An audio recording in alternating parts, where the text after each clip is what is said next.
রামিসার এই হত্যাকারীর সর্বোচ্চ শাস্তি ইনশাআল্লাহ আগামী 1 মাসের মধ্যে নিশ্চিত করবে এবং সেই সর্বোচ্চ শাস্তি হচ্ছে মৃত্যুদণ্ড।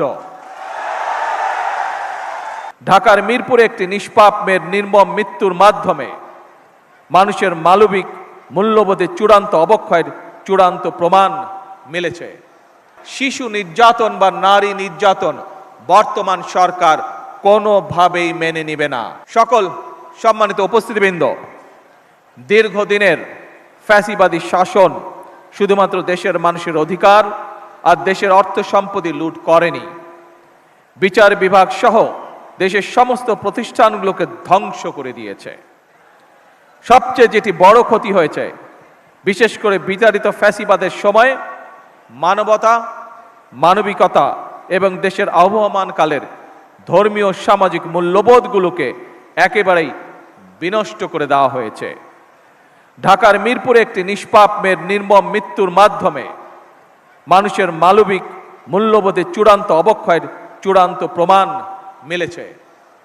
প্রিয় উপস্থিতিবৃন্দ, প্রিয় ভাই বোনেরা, এ বিষয়ে একটি কথা আজকের এই অনুষ্ঠানে আমি পরিষ্কারভাবে আপনাদের সামনে তুলে ধরতে চাই।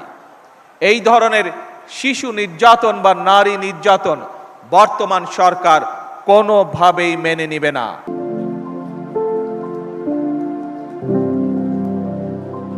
এবং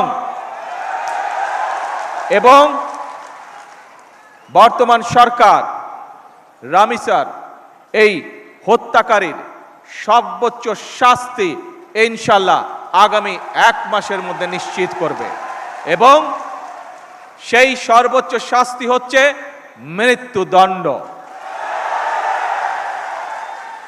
যাতে করে ভবিষ্যতে আর কোনো ব্যক্তি মানুষ এইভাবে শিশু বা নারী নির্যাতন করার সাহস না পায়। উপস্থিত সম্মানিত সকল উপস্থিতিবৃন্দ, একটি নিরাপদ মানবিক রাষ্ট্র এবং সমাজ প্রতিষ্ঠা করতে হলে আমাদেরকে আইনের শাসন প্রতিষ্ঠা করতেই হবে। রাজনৈতিক সংস্কৃতির পরিবর্তন ঘটাতে হবে। একই সঙ্গে আমাদের জাতীয় জীবনে পুনরায় বাংলাদেশের আবহমানকালের ধর্মীয়, সামাজিক, সাংস্কৃতিক মূল্যবোধের পুনর্জীবন ঘটাতে হবে। এক্ষেত্রেও কবি কাজী নজরুল ইসলামের জীবন এবং কর্ম আমাদের জন্য প্রাসঙ্গিক। সম্মানিত সুধীবৃন্দ, কবি নজরুলের জীবন এবং কর্ম বিশ্ব সাহিত্য দরবারে আরো বেশি ছড়িয়ে দেওয়া প্রয়োজন। তার জীবনবোধ, তার জীবন দর্শন প্রজন্মের পর প্রজন্ম পৌঁছে দিতে হবে। এরই অংশ হিসাবে আমাদের জাতীয় কবির স্মৃতি বিজড়িত ত্রিশালকে নজরুল সিটি হিসাবে ঘোষণা করা যায় কিনা এর ব্যাপারে সম্ভাব্যতা